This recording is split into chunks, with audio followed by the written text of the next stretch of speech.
You're listening to the Millennials' Choice Show, Canada's most trusted podcast on all things real estate, finance, and entrepreneurship. Here's your host, Matthew Ablakan. Hey everyone, welcome to another episode of the Millennials' Choice Show. My name is Matthew Ablakan. I'll be your host, and today we have an awesome episode. We're going to get into financial planning with my friend, Trevor Chew, certified financial planner and owner of Legacy Financial. How are you, Trevor? I'm fine. Thanks for having me today. Yeah, our pleasure. Thanks for spending time with us. And I want all of our listeners to know, I started off in real estate in 2012. I started bringing on mortgage services a year later in 2013. And then more recently in 2018, we started bringing on financial services with respects to life insurance and financial planning through Trevor and his company, Legacy Financial. And we've been mentored by one of the best in the business. And we refer all of our clients to Trevor, and he looks after all of our clients with respects to financial planning. So Trevor, what are we talking about today? Yeah, financial planning is one of those topics that, is very vague. You hear about financial planning. I always looked at school. They're just starting to introduce financial literacy into our schools in 2018, right? Going to school, I didn't learn about any of this stuff. And you get out there in the real world, you got to prepare a tax return. You got to look at investment. Should I buy an RSP or TFSA? It's literally another language, right? So I would say it's very important to have some sort of financial plan. 70% of people don't have financial plans, right? And the majority of them don't feel financially literate. So there's something missing there. Another issue is, financial plans they can be costly, right? Depending on who you go to. If you go to a fee-only advisor, a range from $1,000. I've seen financial plans go up to $4,000 or $5,000 for a financial plan. The issue with that is when you make a financial plan, there are over like 60 life transitions that are going to change your lifestyle. And it's going to make that financial plan that you made irrelevant or change somewhat. So what I opt to do instead is create like a living financial plan. So I do holistic financial plans for clients. I sit with them. The first meeting, I just ask them questions, what's your date of birth? Do you have any beneficiaries? Do you have any debt? Do you have a will? Do you have a power of attorney?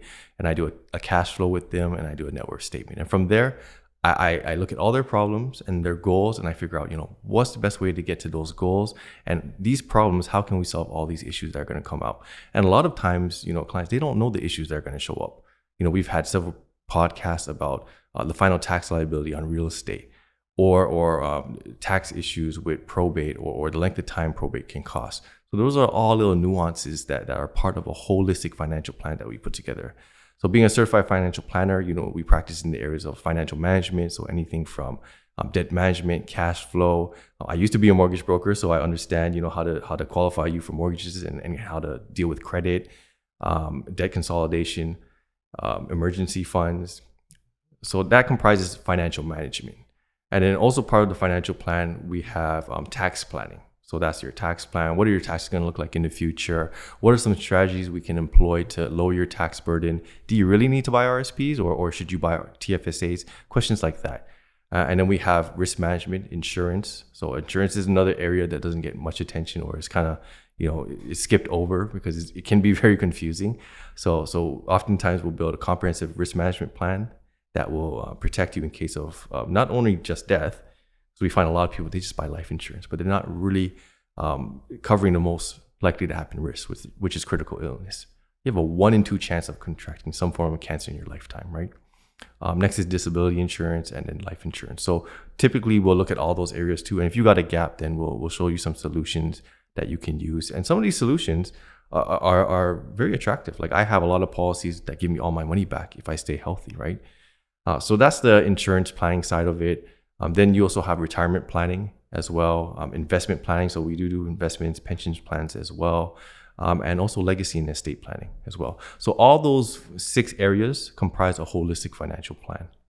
Right. And, when I started off, I was 19 when I bought my first property, but I had no concept. Like my knowledge even on the real estate side was so limited. I had no concept about the financing side. I had no concept about life insurance. The only idea I had about life insurance is that all these insurance companies are crooks and scammers, and the insurance agents are scammers. they're like bottom feeders, you know? Like yeah, unfortunately, the life insurance industry does get a bad rap. I mean, you think about like movies where you have like insurance salesmen. He's just trying to sell you policies all the time. Yeah. Unfortunately, that does happen in the industry. I mean, a majority of advisors out there are captive agents. They work for only one company. There's a lot of multi-level marketing agencies out there who just recruit people into the industry. So sometimes with those ones, you may not get somebody who's really experienced in life insurance at all. They're just into recruiting people, right? Yeah. It's not about the insurance itself. It's about the pyramid structure. Right, exactly. People. Yeah, it's more about that and then you trying to do that business with them. So that's where the bad raps can come from as well. Also, on the bank side, when you go into get a mortgage with your bank, they'll try to sell you this mortgage insurance. A lot of people don't realize that mortgage insurance is it costs you more because the bank is not an insurance company. They don't do the underwriting until you make the claim. So this is where the bad name happens, is because a lot of these people have gotten cancer or they became ill and they need to make a claim on these life insurance policies sold by the bank. But they don't realize that's when they do the underwriting. Right. And there's actually documentaries of people who've been denied a lot of their claims because they didn't fill it out properly. They didn't provide the blood or urine upfront opposed to a traditional policy. Majority of traditional policies get paid out. Over 90, I think it's like 95% of policies get paid out. There's a small fraction of policies that don't get paid out, and that's only due to fraud. Right. Right. Yeah. Like that's why we are telling you that this is the most trusted podcast for Canadians on all things real estate, finance, entrepreneurship, because we're licensed in all these areas. We can actually go in depth and educate Canadians. And my background, as you know, is in teaching. And we go back into the schools and we teach students about these topics because I wish we learned it. I believe that if there was enough financial literacy taught at the school level from an early age, that a lot of the problems that Canadians are dealing with now in terms of affordability and debt would probably be avoided. Oh, yeah. I mean, our education system, I think I read the stats on even the prison system. The majority of them are illiterate. They cannot read, right? So even reading in itself. Yeah. I heard of a study where the worst criminals actually have a low level of vocabulary. Yeah. And it's about communication and kind of your awareness. Right. Your awareness. So that's why we've launched our insurance division, and that's why we've partnered with you. So I've gotten life insurance for myself, more so because I realized I have a lot of investments. You know, when eventually we all pass away, everything's going to go to our next of kin or whatever. And I said I want to have that kind of insurance policy in place so that they're not faced with any kind of tax bills and all that. Can you get into that? Yeah. So typically, we don't go in there just talking about insurance, right? That is one of our specialties. We do train accountants and other agents on it, but it's really looking at it holistically. So we'll sit down with you, and the first thing is financial management. You want to make sure that you're spending less than you earn, right? If you're spending more than you earn, then there's a there's a problem right there, right? And then once we establish that you do have a positive cash flow, we like to split up your cash flow into 3 areas. So you have short term. So say you got a cash flow of $1,000, maybe $200 goes to short term, and then you got your midterm goals, or it's like real estate, and then you have your long term goals. It's important you segment those areas because you want to invest for different goals. Typically, people just take their cash flow, just throw it all into one bucket, right? So you want to separate it out.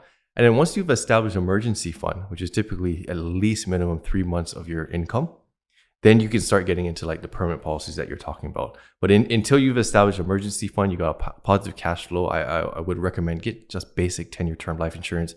It's very cheap to get. It's very affordable. Lock in your insurability now so that you can convert to those options later when you do have more income. Right.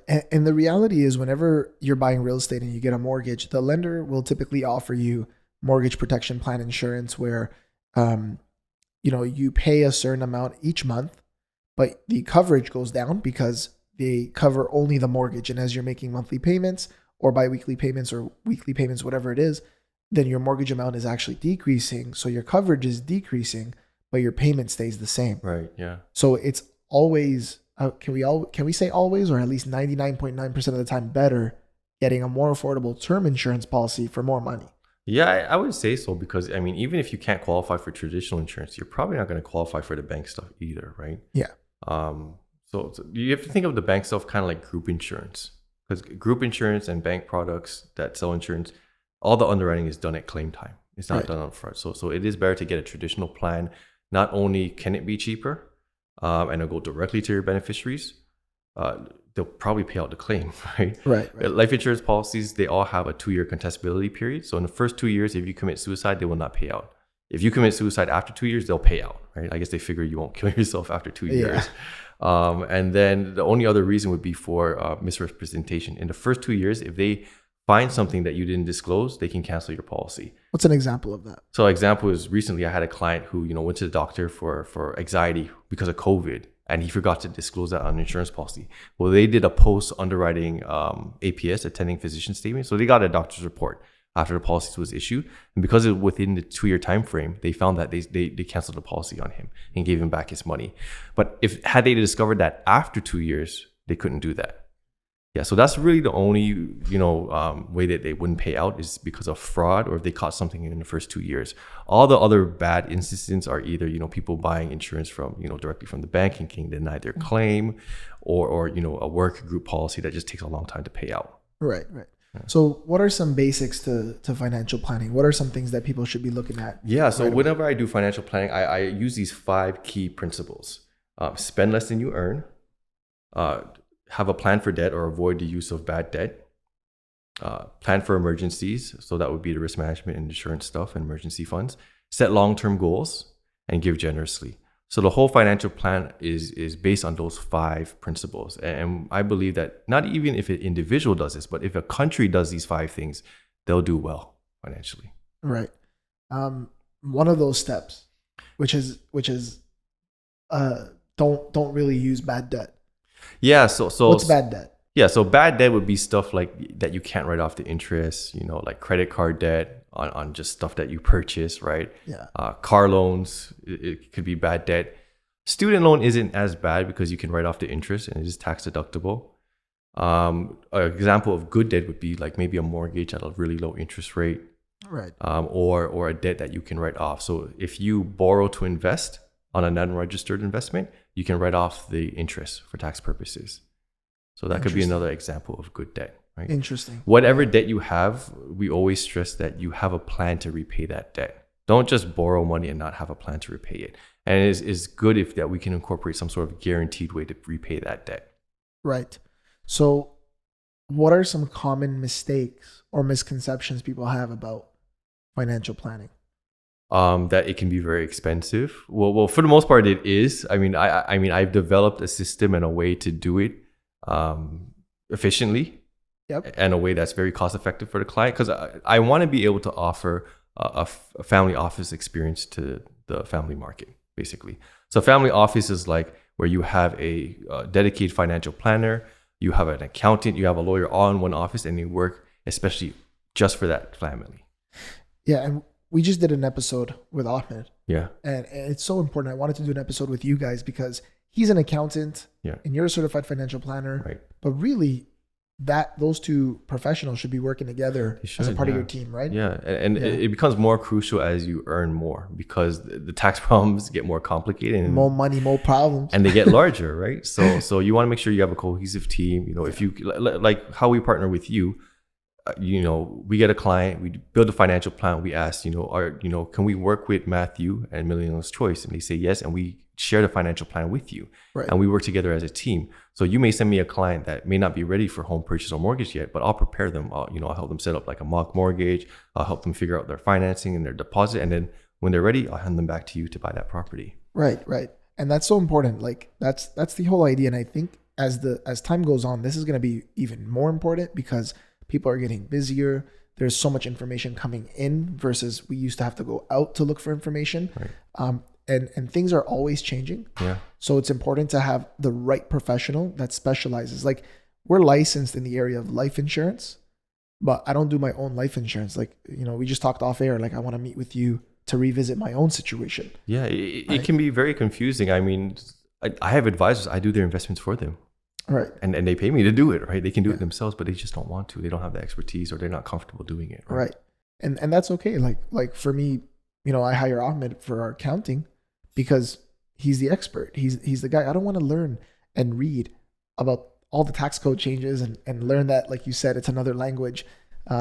So for me, I personally have the life insurance and then it's a whole life insurance. So maybe you could explain what that means. Yeah, so a whole life policy is a guaranteed permanent life insurance policy. It either has dividends or it's non-participating and it does not have dividends. So non-participating policies, they don't really grow. Only cash value grows, but the death benefit doesn't grow. With dividend producing policies, the dividend, you can take it as cash, you can take it to reduce the premium, or what's best is you reinvest it into shares of insurance, and that increases shares. Whole life, I always, compare it to real estate, right? The death benefit is the sale price. The cash value is the equity in the home. If you want equity in your home, you get a home equity line of credit. Same way with that type of life insurance. Think of the cash value as advance of the death benefit. A lot of companies, I'm not going to say the company, but there's companies that I personally started out with that, demonized permanent insurance for some reason. I guess because they didn't understand it, or it was a principle taught in the 1980s to buy term and invest the difference. Right. Which made a lot of sense. I mean, you could get GICs, you could get a bond at like 16%, 12%. Yeah, that made a lot of sense. But today you can't really do that, right? And term insurance rates have come down a lot. They're very cheap right now. The issue is, trying to make an investment return to self-insure can be difficult, especially if you max out your TFSA account, right? A lot of times, if you ignore the taxation of life insurance, which is one of the biggest benefits of life insurance, it is tax-free. Then you miss the boat, right? Per se, right? Because that is the benefit of life insurance, right? Now, I don't recommend you go and buy a whole life policy and put all your money into it. You should diversify into different asset classes, right? And I think a permanent life insurance policy can play a role in a diversified investment portfolio if it's set up correctly. Again, one of the issues is sometimes it's not set up correctly, or sometimes you're buying it from somebody who doesn't really understand how it's set up or supposed to be set up, right? Yeah. So, I mean, it's one of those things where, like we were talking on another episode, there's no one size fits all. Yeah, there's no one size fits all. It really depends. Like for instance, that argument that you should buy term invested difference. Well, insurance policies have changed since the 1980s. Back in the day, in the 1980s, when it got a bad rap, it's because they were variable premiums. They weren't as guaranteed as today. Today, you can buy, if you set up correctly, you can buy a fully guaranteed policy. Your policy is an 8-pay, right? After 8 years, you pay for it. You never pay for it ever again. Guaranteed. The cash value is guaranteed to be worth your deposit by I believe it's the 14th year for you, including the dividends, probably about the 12th year, break even, right?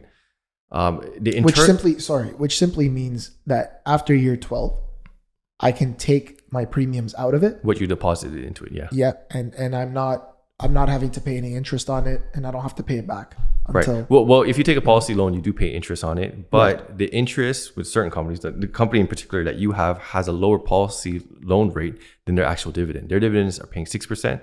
Their policy loan rate is, I believe, like 5% right now. Right. So we're still in the green. Yeah, and they don't ask you to pay it back. They take it from the life insurance policy. Right. And so this is one of the things people will argue. Oh, they keep your money, but they don't really keep your money. The cash value, remember, the cash value is an advance of your life insurance while you're living. That's how it's calculated. So really the reality is the cash value is being paid out through the death benefit. But because they segment it, people may think that, they're keeping their cash value, right? But no, that is all priced in. When you look at the internal rate of return, life insurance is one of the few things I can tell you exactly what the internal rate of return is going to be after tax. So typically it's like 4% after tax, which if you were to buy term and invested difference at the highest marginal tax bracket, if you max out your TFSA, that's equivalent to 8% GIC, right? So, which would you choose, 8% GIC or, trying to be 8% in the market and being taxed on it, right? Yeah. So it depends on the situation, but for the most part, paying those final liabilities does make sense through life insurance, yes. Okay, so at what stage should somebody be thinking about financial planning? As early as possible. I wish I did this when I was young. I'm gonna have a meeting with I think the Boys and Girls Club. I'm gonna do one for a bunch of 14-year-olds. I'm gonna create a financial plan for a 14-year-old and I'm gonna present it to them. That's so cool. I'm gonna show them what I wish I knew when I was 14. So things like investing. People don't realize the younger you are, the more leverage you have in terms of time. Yeah. The difference between a 20-year-old and a 40-year-old investing the same amount is like a $200,000 difference. Yeah. Just because of time. Yeah. If you're 14 years old or you're young and you have a job, save that money. You have no expenses. Dollar cost average into the market. So what that means is you set up a automated scheduled withdrawal from your bank account into an investment, whether it be a tax-free savings account or a regular investment, and it automates your buying of that investment. So for those listeners that are first-time home buyers, investors, I even have some builders on here, lenders on here, like, they're trying to kind of figure out like where does insurance fit into their investment strategy. What would you say to those particular listeners? Yeah, you really want to look at life insurance as an investment vehicle once you have the potential to max out your TFSA. Once you max out your TFSA, there's really not much else you can invest in tax-free. I mean, you have your principal residence, you have the first, under 900,000 of corporate private shares that you can use tax-free or sell tax-free. And then you have tax-free savings accounts, right? Right. So other than that, it's just life insurance. Right. So if you have that potential, I would definitely at least get term life insurance, lock in your insurability so that you can convert to that later. Right. And term insurance is so much cheaper than whole life permanent insurance, but they have their pros and cons. And I think the question becomes, and I know people don't want to talk about it, but if you knew when you were going to leave this earth, right? Yeah. Then obviously you would know what to buy. Yeah. And that's the best life insurance policy to have. Yeah. The one that's enforced when you pass away. That's the best one. And for term insurance, it is cheaper, but your likelihood of passing away is very slim. And if you actually add up all the renewals, I would never suggest you do this, but if you say bought a term 10 and you didn't do anything and let it just roll over a renewal, after 10 years, the premium would jump significantly. If you did that with a term 20 and you just kept on letting it do that, usually by life expectancy, you would have paid more than what the insurance is worth. Right. And then, but on the flip side, if you were to buy like an 8-pay like you have, an 8-pay just means you're paying for 8 years. 8 years. Yeah, all those payments are condensed into 8 years. So they're a lot more upfront. So like you may pay, I don't know, term insurance for $1 million, 30-year-old may pay like $30 a month. But for an 8-pay of $1 million, that might be like, I don't know, $20,000 a month, a year for 8 years. Yeah. So you put a total of, I don't know, maybe $150 into the policy, but it's going to be worth like $1 million tax-free guaranteed. So when people look at that, then they realize, oh, buying a limited pay plan is actually cheaper. Because you think of life insurance, it's really, you're just buying tax-free dollars at a guaranteed discount price. You can buy $1 million for maybe $200,000 spread over 8 years. That's all it is. Right. And actually, that's what attracted me to my policy, because when I was looking at the options, I had the 10-pay that you're talking about, term insurance. I had the 20-pay, which is instead of 10 years, it's 20 years that you're paying into it. Right. And then I had like the term 100. Right. And then I had these other whole life policies that were showing me what I would pay. And all the insurance policies that I was looking at was for the same amount of coverage. It was the $500,000, right? And I was comparing them. And although the term insurance was a lot cheaper up front, if I continued renewing the insurance policy for the rest of my life, it would cost you more money. It cost me way more money. The policy I now have in place, which is guaranteed for 8 years, I not only have dividends. Now, they're not guaranteed, but they have a pretty good track record. They've never missed a dividend. Majority of the larger insurers, like Sun Life, Canada Life, have been around since the 1800s. They've never missed a dividend since 1848. Right. Yeah. So I have that. I have the cash values that I can leverage. And then I have obviously the death benefit. I pay for 8 years and it's way more upfront. Right. But when I calculate the 8 years of payments, it's significantly less. It's like almost like sometimes like from what I was comparing it to, depending which one, it was like a 75% discount. Yeah. You're buying $500,000 or $1 million for a fraction of the cost. Yeah. And you have ability to access that money. So you could literally take back all your money and still have tax-free life insurance for the rest of your life. So I'm very open about my investments in it because I always want people to avoid making the mistakes that I made. So my policy is $500,000. That's my coverage. And after the 8 years of paying into it, I've spent about like $83,000 or so. Right. Altogether over those 8 years. Yeah. So I spent $83,000 to ensure my family gets $500,000. Tax-free guaranteed. And after a certain point, your policy in particular will actually increase every year. So that $500,000, maybe after the 20th year, is going to start increasing. And at life expectancy, it may be worth maybe double. There you go. Yeah, tax-free. So just calculate the return. Yeah, it's very powerful. Those type of policies that pay you a dividend, they reward you for long life. So the longer you live, that's the type of policy you want to buy, right? Right.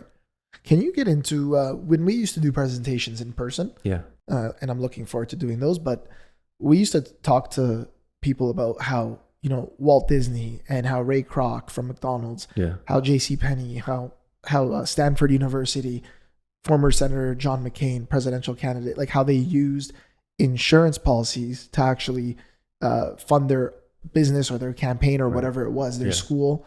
Can you get into how they did that? Oh yeah, it's quite simple. I mean, you start a new business, it's a new business. Nobody's going to want to lend you money, right? So this is the exact issue they came across. They couldn't get funding.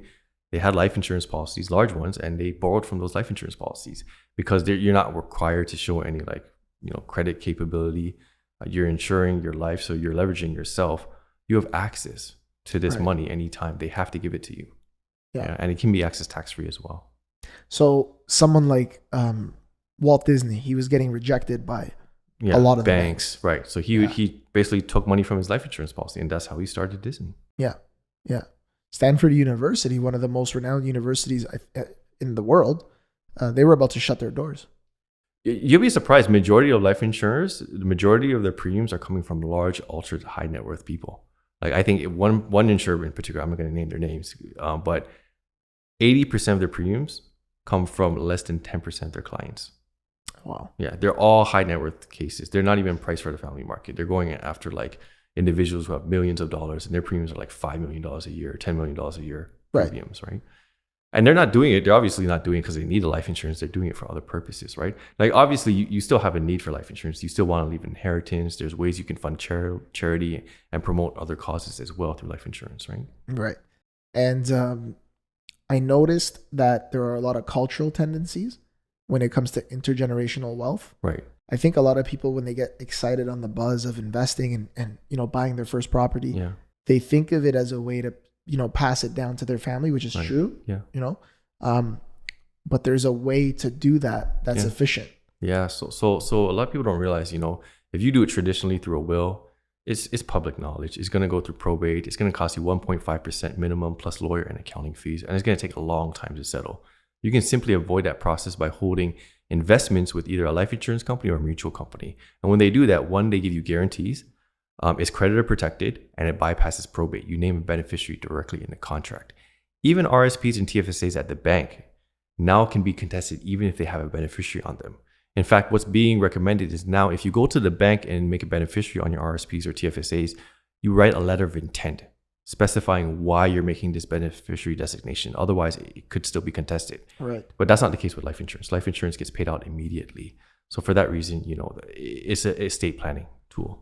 Yeah, and it's tax-free. So the other insurance that I have is the critical illness one. Yeah, so critical illness, I always talk to people first because it's the most likely to happen, right? Like we were saying earlier, 1 in 2 chance of cancer in your lifetime. And, I personally have policies where I pay into maybe $2,000 a year. It'll cover me for $100,000. If I stay healthy, anytime after year 20, I get all my money back, tax-free, guaranteed. Right.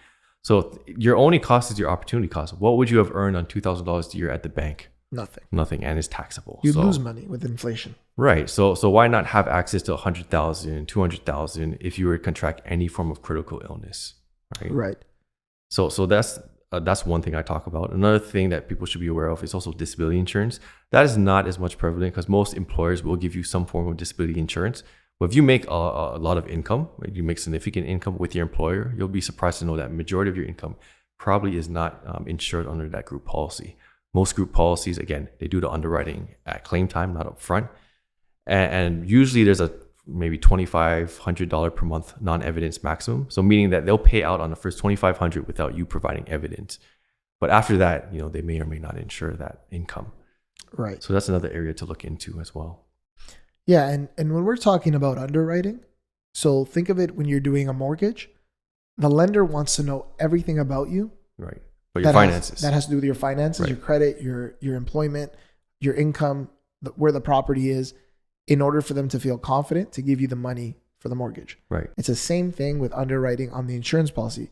Except for health. Except it's for health. Right. So like when I did mine, I had to do like blood work. Blood, urine. I think I did urine. Yeah. They come measure you, weigh you. Yeah. They might ask for a doctor's report, right? Yeah. So all of that is done up front. But now because of COVID, they've eased those rules and they've increased the limit. So currently right now, if your age is 18 to 15, you can get $2 million of life insurance without providing blood or fluids. 18 to 50? 18 to 50, yeah. Nice. Yeah. So have prices come down? Prices are still cheap, yeah. I think the market is 25% undervalued for the term market, yeah. They'll probably do a price increase later on. When interest rates are low, majority of life insurance companies, they hold a lot of fixed income, especially in their dividend policies. So when interest rates are low, it squeezes the insurance companies and they're forced to increase prices. Right. So if they're going to increase prices, it's going to be in a low interest rate environment. That's interesting. So You said something about it was step number 5, which was giving. Giving, yeah. So spend less than you earn. So we do a cash flow plan with you. We look at your mortgage, debt planning. We look at taxation. We look at insurance. We look at retirement as well, and then we finally get into legacy planning. Giving, right? So Why is that so important? It's so important because I think it's one of the keys to living a happy life, right? We're wired in our brain, right? We've done MRI studies of the brain that are stimulated through food and reproduction, and stimulated through altruism. I mean, it feels good to help people, right? Right. And there's ways to do that where you can still leave an inheritance, a sizable inheritance to your family, but yet still help a charity or a cause that is close to you, right? So examples of that would be, one, life insurance, definitely a great way to leave that. Another way while you're living is you can actually donate shares of a non-registered investment. Say you got stocks that you want to donate to a charity, and you don't have to pay the capital gains tax. Right. Yeah. So what are your basic tips and strategies for millennials, Gen Zs? They're just coming into the market. They're getting settled into their careers. They're getting married. Maybe they're buying a property or two. What are some of your tips? What would you say, like the basics for them? The basics? Yeah. Yes. Spend less than you earn, do a cash flow plan. Make sure, you divide your cash flow into short-term, mid-term, and long-term goals. Look at your retirement, figure out how much do you need to retire and define that amount. Do you need, $1 million to retire, or do you really just need, a couple $100,000? Right. And oftentimes people are surprised by how much they actually need. I'll sit down with them. I'll calculate old age security, how much they'll get for a CPP and government pensions, including work pensions. And I'll tell them exactly how much they need to save in order to retire at a specific date. Another thing you want to consider is the whole notion of retirement. I think a lot of it has been preached to us that we should retire at 65 and that we're obsolete after 65. But I think that's further from the truth. This idea that you work your whole life 9 to 5 and all of a sudden you just retire at 65, that can often lead to depression a lot of times if you don't have something to retire to, right? So I would say, try to enjoy what you do, find something you like to do and enjoy it.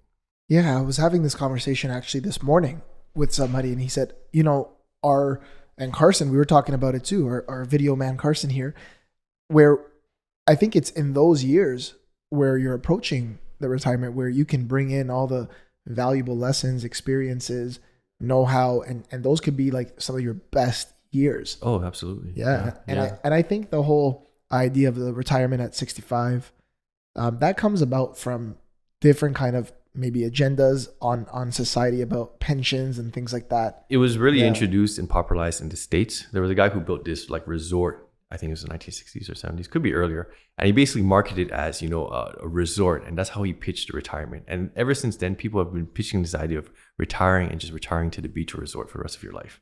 Right. And oftentimes that leads to, oftentimes your vocation could become your job and you could hate it. Like I hear stories of people who retire and all they do is golf all day. And now their golf is their job. And now they don't like golfing all of a sudden. Right. So that can happen easily. What I opt for instead is taking sabbaticals, resting, resting once a week. Don't work every single day of the week. Think of it kind of like when you work out. When you lift weights, you tear the muscle. And in order to rebuild that muscle, you have to rest. Right. And I think there's a lot going on, especially with COVID. It could be pushing a lot of us to work more than usual. We're working at home, so the hours are kind of, stretched out a little bit more because you're not in traffic anymore. But that can take a toll on you psychologically. I think I read a stat recently. A lot of people are getting divorced now because of COVID. People are stuck at home. They're stuck together and they can't escape, right? Yeah. Or they need more space. And right. It's like just to get away from their family. Exactly. So that can happen in your work environment. You could spend so much time at work that you could start to hate it. Yeah. So if you don't take those breaks in between, you don't, rest once a week or every couple of years, take a sabbatical and just figure yourself out and rest. Right. I think that's very beneficial. Yeah. That's a better, more sustainable way to look at retirement. Oh, that makes sense. Yeah. Now, also with retirement, one thing I would mention, even if you're younger, think about taking CPP later. There are a lot of actuarial reports now that are saying if you delay CPP even 1 year, it'll increase your pension by 11%. So often, if you live past age 81, you should take your CPP at age 70 if you can. Got it. Yeah. In most cases, the small cases would be like if you have a shortened life expectancy or you're not sure about your finances, there are certain cases where you want to take it earlier, right? Right. Yeah. Right. So what do you want to leave our listeners with? This was great. Yeah, I mean, I would talk to a certified financial planner if you can, and start a financial plan. Find somebody who you trust, somebody who can shop the market for you, and will look at it from your perspective. Right. Yeah. Well, thank you, Trevor, for Thanks being for here. having me. Yeah, we enjoy your time with us all the time. Thank you so much for having me. We have a few episodes with you, so make sure to check them out, and we'll post your information in the description where people can contact you. And this is the Millennials Choice Show, and we're signing off.